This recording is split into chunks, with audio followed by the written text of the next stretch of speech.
Turkey is preparing for an invasion into northern Syria. Now, this was announced yesterday, or I'm sorry, Sunday night, if I'm not mistaken, in a press statement that said the following. Today, President Donald Trump spoke with President Erdogan.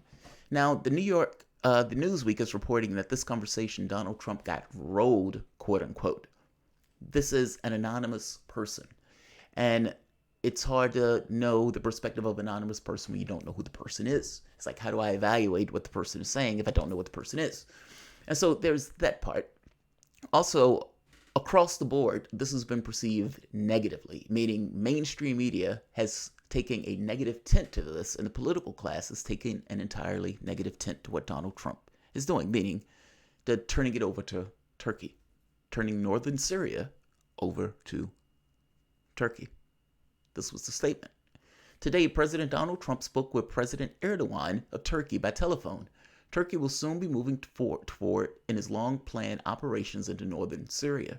The United States Armed Forces will not support or be involved in the operation, and the United States forces have defeated ISIS territorial caliphate will no longer be in the immediate area.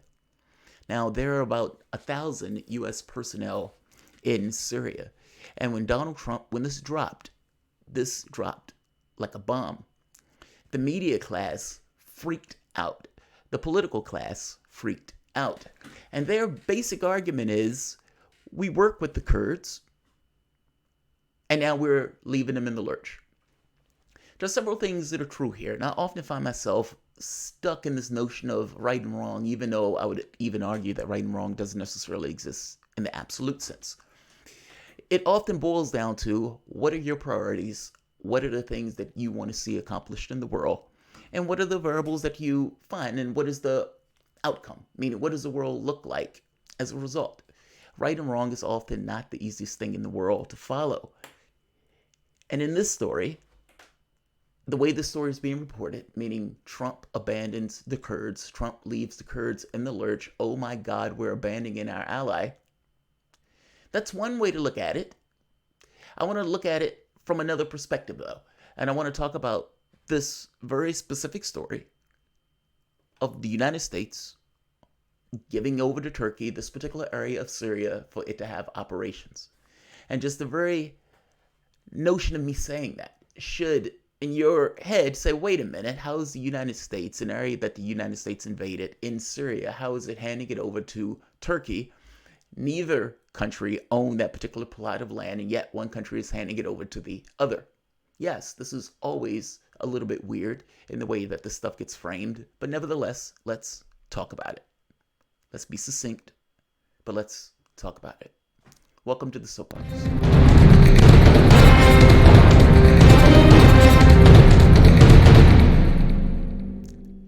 My name is Jamarl Thomas. This is the Progressive Soapbox. Guys, if you dig this content and you find yourself coming back often, please like, share, subscribe. This video will be instantly demonetized, and so this content is brought to you by you. This is Turkey essentially threatening and preparing for an incursion. Now, within a few hours after talking to Donald Trump, there were reports that Turkey had already started that bombing. Now, this was bought, if I'm not mistaken, by Hertz, but Turkey essentially said the bombing had taken place in Iraq. Even that's a little bit strange because Iraq is still, to some degree, under U.S. control, or at the very least U.S. influence. So the notion that, the bombing is taking place in Iraq is a little strange. Nevertheless, several things are true at once. The United States had two operations going on in Syria. One, a clandestine operation that was essentially pushing through weapons in the hands of terrorists in order to try to take down Bashar al-Assad. On the second front, however, they were working with what they call the Syrian Defense Force, which largely were made up of Kurds that was pushing back against ISIS. Kurds have this kind of semi-autonomous region in this particular area of northern Syria, but they are bolstered by the United States in order to make that work. Turkey considers them terrorists. Now, in Turkey considering them terrorists, Turkey is a NATO member. And so you have this kind of conflict of interest, right? The United States is working with the Kurds in order to push back on ISIS, while simultaneously having Turkey as an ally, and Turkey is considering this group that we're working with terrorists. So when the United States decides to pull out and hand this over to Turkey and saying Turkey is going to be in charge of this, a few things are true. The Kurds were betrayed. The Kurds were always going to be betrayed. Think about what the media is saying here. The media is flipping out over this. Lindsey Graham put out, and to be honest, this is a tweet by Lindsey Graham, but pretty much the entire media, any media that you're listening to, mainstream media, for the most part, has the exact same response. I don't know all the details regarding President Trump's decision in northern Syria and the process setting up a phone call with Secretary Pompeo. If the press reports are accurate, this is a disaster in the making. Richard Engel comes up and saying that the Kurds are saying this is an outright betrayal. The Kurds would be right. The Kurds have been betrayed many times before by the United States. I think the intercept is 8. But again, I make the point to you that the Kurds would have always been betrayed. Think about what you're saying and think about what they're asking. The United States is in Syria. It's not in Idaho. It's in Syria. We have about 1,000 troops there.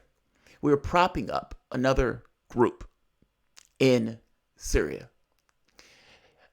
Unless they expect the United States to set up an autonomous region to which we are going to back and protect and keep our troops in for decades, then the Kurds were always going to be betrayed.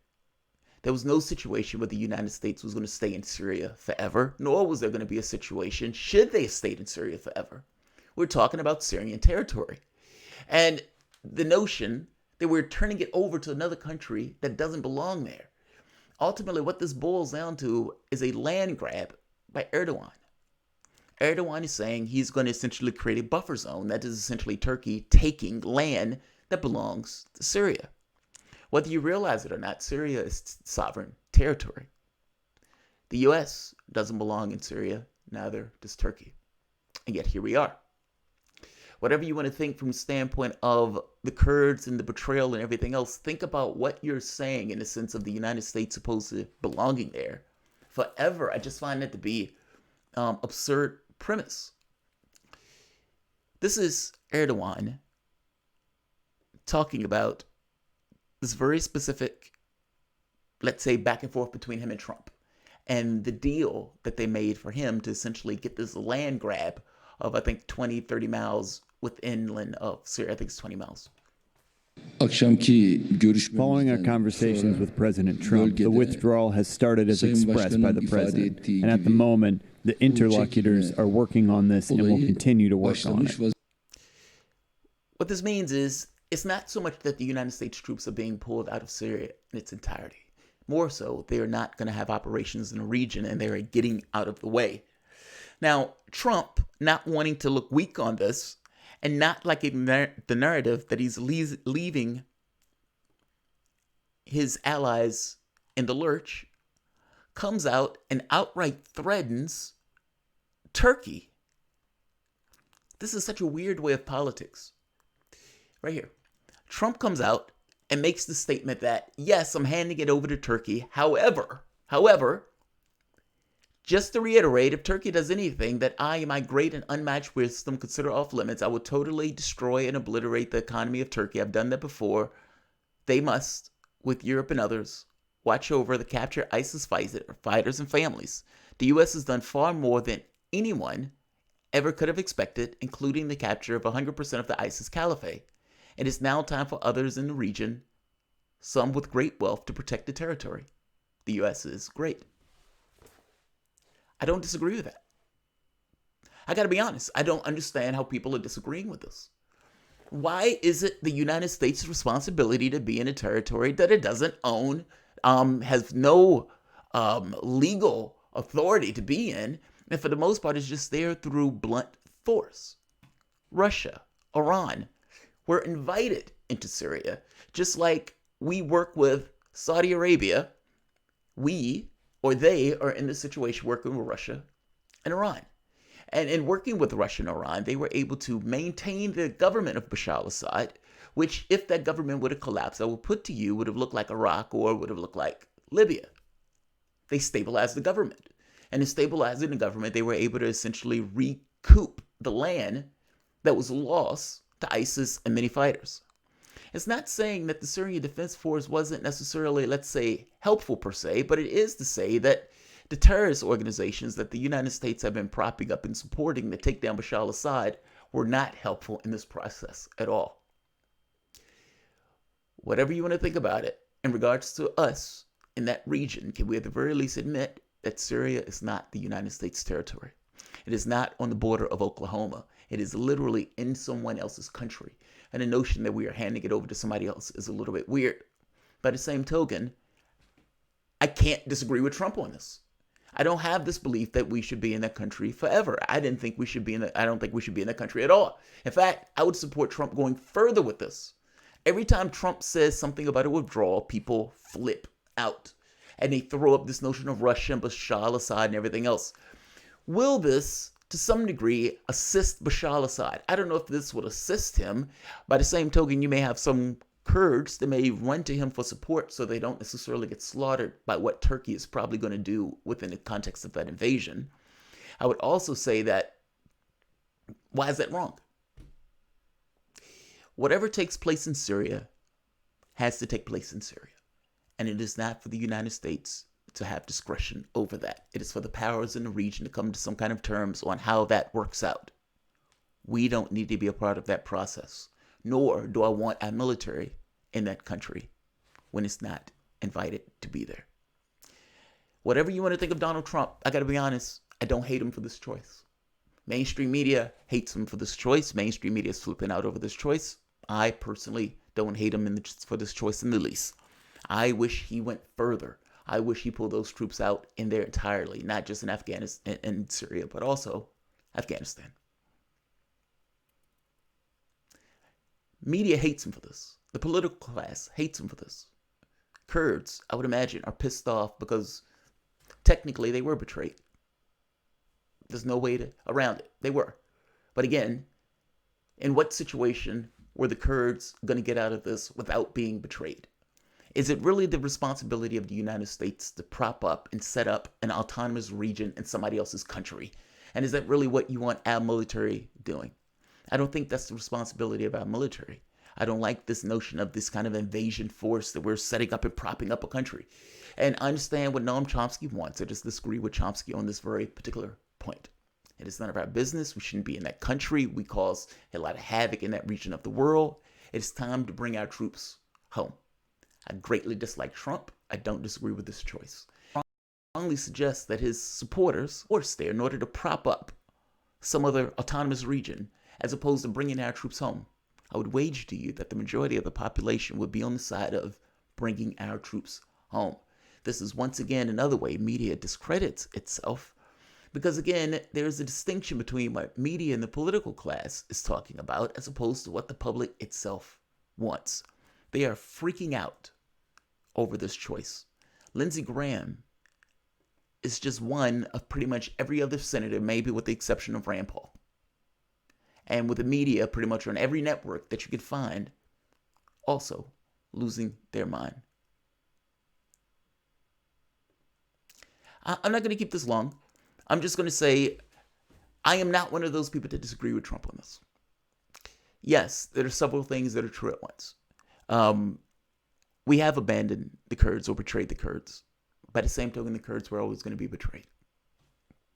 And yeah, between keeping us there in perpetuity in order to prop up an autonomous region and pulling our troops out, at some point, the troops has to come back. And you can't necessarily make an argument of, well, there's going to be chaos when the troops leave. There's always going to be chaos when the troops leave. And it's not the responsibility of the United States to prop up an autonomous region in somebody else's country. Whether it assists Putin or Assad, I don't care. It's not my business. It's not my country. That's not necessarily an argument to me for why you shouldn't do this, if that makes sense. Bring our troops home. Bring them home. That's where I'm at. Like, share, subscribe. And by the way, this Victory for Assad stuff is nonsense, and it's victory for Putin stuff. It's nonsense. It's a framing. It's just the way they're framing the conversation. We are literally in somebody else's country. I understand the Kurds and I understand what they want. This notion of a Rojava and that type of stuff in the socialist republic or the socialist utopia. That's nice, but it's not my responsibility, nor is it the United States' responsibility to do that, to prop that region up, nor do I want the United States to do that. This notion of helping Bashar al-Assad, we are in somebody else's country. The issues for Syria belong to Syria. It's not my business, it's not my responsibility, and I'm not going to be behind this kind of neocon framing of the world where we're not talking about taking down the governments, or at the very least allowing a land grab in a country that's not ours. And by the way, doesn't even want us to be there. Like, share, subscribe. You can hate Trump, but doesn't mean everything he does is wrong. It seems that he didn't want to be there. He tried to pull out once before and the people flipped out. And at this point, it seems that he's trying to fulfill some kind of campaign pledge. He's pulling them out of combat operations in that area. Good. Like and